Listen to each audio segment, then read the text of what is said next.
Hi. కల్కి movie కోసం ఎదురు చూస్తున్నారా? అవును, ఎక్సైటెడ్. ఓకే. సో ఇప్పుడు మూవీ టికెట్స్ కాస్ట్ పెంచేశారు కదా, దానిపైన మీ అభిప్రాయం ఏంటి అలా పెంచడం? అవునండి, అసలు ఇలా ఎందుకు పెంచుతున్నారో అర్థమవుతలేదు. రీసెంట్లీ హనుమాన్ మూవీ కూడా పెంచారు. అది కూడా 400 ఎంతో కాస్ట్ ఎక్కువ ఉండే. అసలు ఎక్కువ చూస్తారని అసలు గుంజుతున్నారో మనీ తెలియదు, కానీ అదే తక్కువ కాస్ట్ ఉంటే మళ్ళీ మళ్ళీ చూడొచ్చు కదా. సో అంటే మూవీ ఫ్యూచరిస్టిక్గా రాబోతుంది కదా, అందరికీ అర్థమవుతుందా? అలా అనిపించట్లేదు, మరి చూడాలి. లాస్ట్ డే ప్రభాస్ ఒకటి ఫ్లాప్ అయింది, ఈసారి సక్సెస్ కొట్టాలని అందరూ కోరుకుంటున్నారు. నేనైతే చిన్నప్పటి నుంచి ప్రభాస్ ఫ్యాన్నే, మరి ఈసారి హోపింగ్ సోకి చాలా హిట్ కొట్టాలి. అంటే ప్రభాస్ ఇందులో కొంచెం కొత్త లుక్స్తో కనిపిస్తున్నాడు కదా, సెట్ అయిందంటారా మరి ఆ లుక్స్? ప్రభాస్ ఎలా అయినా బాగుంటారు కదండి.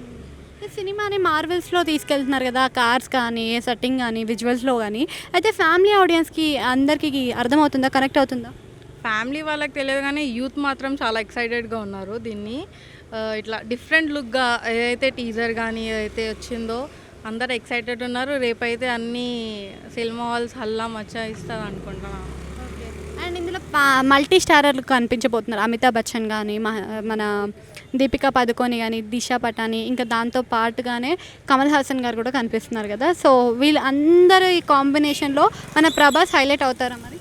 అఫ్ కోర్స్ ప్రభాసే హైలైట్ అవుతారని అనుకుంటున్నాను.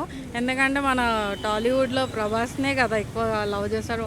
మోస్ట్లీ అందరూ ఉండొచ్చు కొంచెం క్రేజ్. అమితాబ్ బచ్చన్ కూడా చాలా తర్వాత ఇయర్స్ అవుతూ వస్తున్నారు, చూడాలి. అండ్ ఫైనల్లీ ఇప్పుడు మనకి ఈ సినిమాలో విజయ్ దేవరకొండ కట్అవుట్ కూడా కనిపిస్తుంది. సో విజయ్ దేవరకొండ ఆ క్యారెక్టర్ ఎలా ఉంటుంది అనుకుంటున్నారు? సంథింగ్ డిఫరెంట్, అంటే మోస్ట్లీ ఎక్కువ డామినేట్ చేయొద్దని అనుకుంటున్నా ప్రభాస్ని నేనైతే.